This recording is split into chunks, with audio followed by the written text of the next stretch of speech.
Greetings, queens and my kings. If you are stopping by, welcome to my channel. Thank you to all of my new subscribers. Welcome back. If it's your first time, stop by, have a little seat, dialogue a little bit and comment on what's being said with the current episode of Sisters or any of my content that you see in the future or those that I've done in the past. I truly, truly love and appreciate each and every one of you. Trust and believe that. Now, it's time to kiki on Gary. Is he finally about to get what he absolutely deserves? Well, I hope so. Put him under the jail. Come on, family. Let's get into it.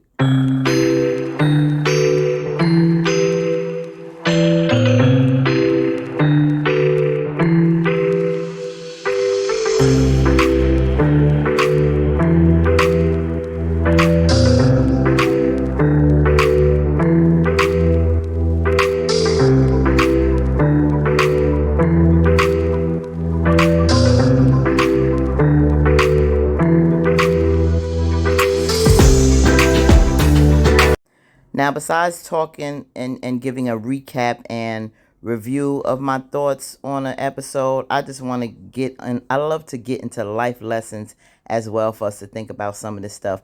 Because this episode, we got a lot out of it, but it also made me think on some things that I really didn't like, to be honest with you. And I'm happy that we have 6 new writers, because some of the writing as far as black women to me is saying we can tolerate whatever and still continue to go back to men after abuse, disrespect, and all of that, and just over sexualizing us and just handling us improper. This was so disgusting. That's why I'm hoping that this is a bad dream of maybe Penelope or Andi, hoping they snap out of it, but doesn't look like that's the case.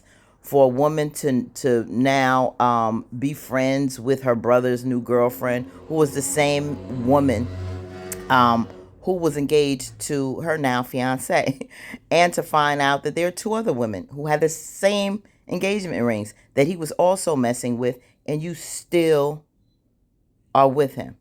You see him now in his ex's bedroom sniffing her underwear, and you know he's disgusting. Um, this is just foul on so many levels, and to have to put up with this because you're pregnant. But I must say, we do tend to be in a vulnerable state when we're with child, so I can understand maybe sometimes why we put up with so much thinking about that child. But at the same time, you have to love that baby and love yourself just as much. In this elevator, how this man treated her, making it like it's her fault why he did what he did, why he was just busted, why he's been doing all of this because she's complaining she don't want to have sex with him. You're yawning, your disrespect, the water swelling in her eyes from the pain of how he physically grabbed her, how he's playing this psychological game with her to make like it's his fault. Gary is absolutely disgusting. And there are many men that are like this and would treat their women that way. But we have to stand up against this type of abuse, because whether it's physical or sexual, a lot of times psychological and mental, and make you feel like you deserve this, is not cool. And the pain in her eyes when she swole, you could see the water swelling up in her eyes. It really affected me, because many of us have been in situations where we have been made to feel less than, and it's painful, and we have to learn to walk away from that, because God doesn't want you to live this way, truly. And she was angry and infuriated, but Gary scum. And that's why I'm hoping and praying that this is an absolute plan between her and Andi. Now, here we have another situation with not being able to cope and, dealing with your problems. But it's good to have sisters in your corner that can try to speak life to you and let you know that you don't have to sit and deal with some of the, mental problems you may be going with. I don't really see, and let me know in the comments what you think. I don't see a lot of happiness really going on with Andi with Tony. I think it's a way to cope with the fact that a man, like she said on this couch, a man say he loves you and then walks away and marries someone else. That's painful. And the only way Danny deals with this stuff is to jump in the arms of another man. And I think that's what Tony is. He's a vessel for her to use to help cover up that pain. And I hope she gets to get the help she needs. Now, um, my man Hayden, listen, Hayden, you can say what you want about Hayden. I can't stand his little Weasley behind sometime either. But the more past season of Sisters with the whole thing with Tamara, I realized that Hayden just wants love. He wants to be with someone. I think he was teased bigger. Doesn't He's a good looking man, so he wasn't looking like this probably years ago and had issues with women, and he still feel those insecurities today. And really, he sees how grimy Gary is right now. Gary wants to plot against Jordan. Um, I don't know what's in Gary's hateful head most of the time. Can't stand Andi, but still jealous of her with Jordan. Can't stand Jordan, giving him money to control him. And Hayden wants no part of his plan. And I don't blame him. I really don't. Now, here we have Fatima with Zach, who's always, making breakfast for his boo. Had a nice, very considerate with what she eats. So it was really nice. He had her little like granola yogurt fruit bowl while he ate his regular hearty breakfast. And, he talked about how he wanted to open up a trust for Michael. And she thought it was cool. Okay, we got blood tests back that he's yours. All right, that's fine. Then he says Zach Jr. to her. And Fatima, of course, tries to act like things don't affect her sometimes. But no, sis. No, sis. And as much as I'm team Zach and Fatima, she's dealt with a lot from him, and most of us women may not have or walked away. And the D may be good and he may be fine as hell, but at the end of the day too, enough is enough. And I hope he realizes, what a good woman he really has to deal with this. Because of course, Zach, did you not think she wants to carry your junior? Duh. So now I thought this was very interesting. The first time Andi and Hayden actually had a pretty decent conversation. And for him to come to her talking about Gary, number one, A, shows you how fed up he is with Gary. B, even though Gary gave him information on Tamara, he still crushed his dream of finding the love of his life. So I think he's a little resentful for that. And then, C, I don't know, he's just probably trying to think of things on a different perspective, really trying to see how Gary is really not a good guy. And Andi just so sick and tired of him and Fatima, and it really is getting tiring. They're little spats, but neither one of them want to give up the level of disgust they have for one another. But yeah, she got the truth, Andi, on really what the deal is between Penelope and Gary, and it's not a happy home. Now, this chick right here on a ladder, nearly 6 months pregnant, this was a little dangerous, and Pam told her right. I mean, you're trying to be superwoman, and yeah, that doesn't make you an invalid because you're pregnant. You can still do a lot of things, but she needed to be a little careful on that ladder, God forbid. And then you have Pam here flirting with old delivery guy. Nice looking young brother, but Pam, I swear, she is Pam. And the funniest thing, excuse me, when she said she got some things for the shop and come to find out it's bull semen. I said some secret to her hair product, so I guess she getting into the hair business or got her little stuff going on and she gonna be using it to sell in the shop. I'm like, you are a fool, Pam. So now Karen gets on the phone to talk to Sabrina, who just had a good call, evidently with a client who just purchased a home. And now the money that she had with the loan, I guess, for her salon has run out, and she still need more money. She's strapped. She need a personal loan. Hopefully, Sabrina can help her out with that, because she said she just got a home with someone with not too great credit, but it was a married couple. So she said, I don't have anyone right now. I'm just thinking about me and my baby. Like, some single mothers do. We have to focus on that, and hopefully in the future we'll find someone. But let's see how this all works out. And Miss Busybody here, nosy. A sister can't have a private conversation because she all interrupting that. And Sabrina was not liking that. So I guess things are different in the workplace, girl. Now, Andi is here with Fatima prepping her, and fine Zach with that baby blue suit, y'all. Oh, hit up in the comments, ladies, if you were drooling when you saw Zach come out with this baby blue suit. Oh Lord, my man DeVal was looking some kind of good. So they are looking like a true power couple here, trying to get their story right. She prepping them for the case, and this arbitration, mediation they're supposed to be doing and getting things in order because, of course, he wants to get his son out of foster care and have him live with them. So I think a lot is going to come out relating to this. I don't know if there's going to be another paternity test or what have you, but Andi wants them to behave and really stay on top of it. But she's letting them know you would look better to the court if you were married. So when is the date?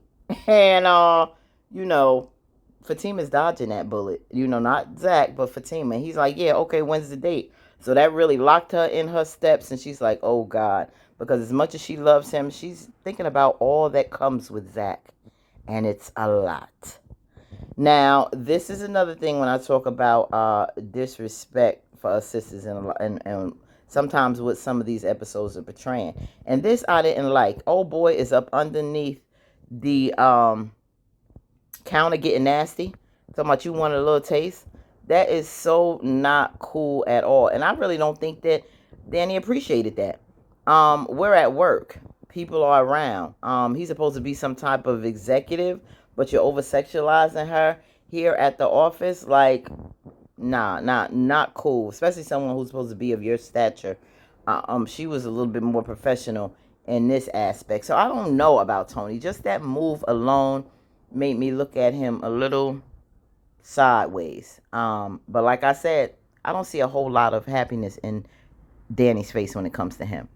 Now, Karen's back at the shop and still at the shop, and she's talking to Danni, who put a call out to her about the brunch that the sisters are having and wanted to invite her out. And of course, Karen feeling some kind of way because she can't really, let her hair down and sip on wine or mimosas or whatever because she's pregnant. But Danni encouraging her to come out. Now, this here, oh my God. Here is another crazy, crazy Maurice, and Maurice. But here you have a brother who has banking skills. He has a background where, he wasn't found guilty in this situation, but this fool is up here, with this sex site, probably making good money because sex does sell. But you got to demean yourself in this way, Maurice, with older white men who are rich, doing all this kinky stuff online, which Sabrina think is crazy, but she wants to borrow those handcuffs though, right? Come on, Maurice, you could do so much better than that. You don't need to be putting yourself out there. I think he's a little resentful still that Sabrina has her job, and instead of holding your head up high and thinking with some sense and going out there and getting you another banking job or what have you, or something outside of this, you rather succumb to yourself to more drama that may get you in more future trouble with men, because Maurice can't stop getting out of problems. And what happened to the guy from the bar the other day? You thought about that? Like, is he gonna call him? I don't know. So the girls are out to brunch, and I don't know if men, when they get together, they talk about this, but women love to kiki about men, right? And the size of the junk they got in the pants, and cheers to what they said to width and length or what have you. But that's what happens. So they cheering to that, getting a little buzz on, and they are getting some kind of tipsy. Now, old girl Karen comes in, and she got a problem with Fatima being there. I mean, they invited her. She decided to come. But Karen, I don't get it. You back to having problems with Zach and Fatima? I thought that was your girl. I thought y'all was cool when you had baby clothes and you was talking to old man from the construction place, and y'all was, he had stuff for you and the baby. You was giving them to Fatima. Now all of a sudden you got a problem. So Fatima's sharing with the girls, what she's going through. She wants children in the future because now they're in this family mode from Sabrina, thinking about, a future and children and marriage. And so Fatima shared with her how she wants that, but she has to deal with the two that Zach already had. And then Danni let her know how she feels, that she really suspect of Zach being the father. And she said, you don't think so either? And Danni said no.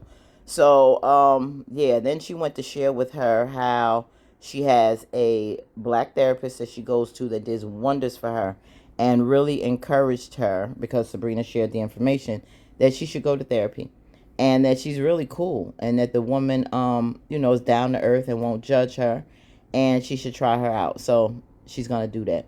Now, Danni gets back home. Oh boy, of course, is at his place. Where is these men's apartment? Why are they always at Danni's house and not their own house? So she told him that she's gonna try out this therapist at least once, and he's pretty happy. But then it goes again. She's jumping on his, bones, trying to get busy and stir something up sexual. And like I said, this is what he's happy she's going to therapy, but that's not what she's thinking about. She wants a band-aid to go over this scar she has from the loss of Preston. Seriously. So, that was that. And of course, they get ready to get busy because that's all they know how to do. And everyone seems to be tipsy from the brunch. Now, Sabrina is really off her rocker, and she's probably the drunkest of them all. You saw her. She kept that wine glass very full. And here she is in her mindset of thinking about marriage and children. Well, she finds out from Rich he doesn't want any. And she's all over him, and she's ready now to have this baby. And girl, it's only been 3 months. You've been dating this guy, right? And you want to have a baby with him already? He's not trying to hear that. She scared the crap out of him. She went in the bedroom to change, and he dipped on her. You hear me? He was out. Now, Jordan's at the house, and here go another drunk sister, a little tipsy and frisky, and she ready to go to bed. Now, everybody that came back from this brunch hooked up with their man and was ready to do something. So, I guess that brunch benefited the brothers, right? So, that's what he was cleaning, getting the house on, and, house cleaning together. And Andi was letting them know, all the conversation and all that as well as in good, but I'm ready to do a little something else, okay? Now, Zach comes out getting ready for the gym, and Fatima comes in, and he asks how the brunch went, and, Karen came out, and she said no, and he was like, well, maybe that's why they invited you, because she wasn't going to be there. No, Zach, that was kind of like shade. No, they wanted her there because she's one of the girls. And then she went to explain how she felt about the whole situation with getting a paternity test. And he's like die hard. Karen's baby is his baby. And she was, and these girls done gassed you up and putting stuff in your head. You don't need to go back out with them. And she says, no, this is from me. This is a concern of hers. And this is what happens when you let things linger on that you didn't talk about before. He thinks you're being influenced from the sisters when this was already in the back of your mind. And she was like, I'm sorry, you need to get another test to prove that, because she never got his DNA. You going by the fact that Aaron's not the baby, but not so much that you're not the father. She said, you stupid if you think that's your baby. And he said, well, I guess I'll just be stupid. Now, the Pierre de Resistance. Our man Gary is talking to some other chick that he paying a ticket for, that he is trying to get busy with yet again. Another poor victim of Gary's.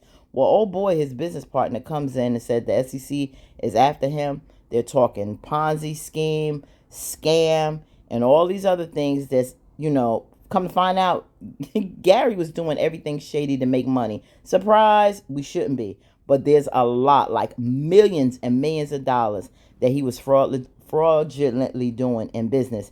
And so Gary's looking up reports and like, listen, we got to get rid of everything. This man got rid of his stuff. He told him to get rid of everything in his computer. And Gary's like, okay. He gave him files and told him like to trash this and destroy these records, because I can't believe this is happening. I guess you got to cancel old girl's plane ticket, right, Gary? Yeah. Yeah, he is. They coming down on him. Now, Hayden is involved in this mess. Andi may be involved. Maybe her and Penelope is behind it. I don't know. Put in the comments if you think Andi or Penelope or both, this was a part of their plan to bring Gary down and fry him. But he is going to get everything he deserves and more. Everything he deserves, I hope he gets. And who do you think is behind it? Let's not forget Robin never resurfaced. Is he coming back? Or is it Penelope or Andi or both? I can't wait till we get to the bottom of this. And definitely, Andi, I can't wait to see her therapy session. Want to know how that goes. And the new Jordan, I'm sorry, I just don't see the chemistry. Well, until next time, remember, stay authentically you. You are enough. And live the life you deserve. Peace and blessings in the new year.